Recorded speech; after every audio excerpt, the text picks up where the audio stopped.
how do you do it? How do you manage? Where do you get the funding?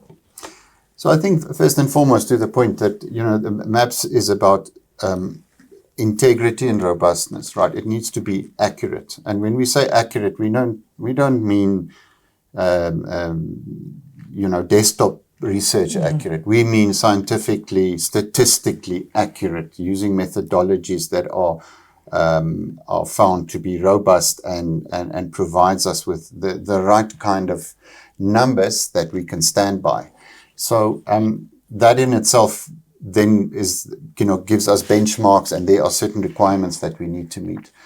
And those benchmarks and the requirements and the criteria are all subjected to a lot of rigor, including international audits, which, from independent international auditors, which then look at the different aspects and the value chain within MAPS to ensure that there's rigor behind this data and that it's independent and accurate and a true representation, or as true a representation as possible, of the South African consumer.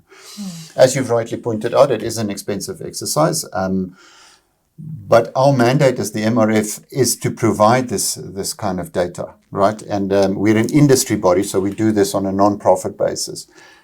The model that we use at the moment to fund MAPS is through subscriptions. So brands or companies can subscribe to the data. They then have access to the data. They can authorize their agencies or third parties to have access to the data and use the data on their behalf for strategic purposes and planning purposes. But that subscription model, we apply the subscriptions from that to cover the costs of MAPS. There's no profits that are made from this. It's purely an exercise in providing marketers and advertising agencies, firstly, with the insights and strategic information they need. But MAPS is now becoming much more than that. It's becoming a bigger and a broader strategic tool that companies are using, that are being used across companies. Various divisions within companies are now starting to use MAPS, we find.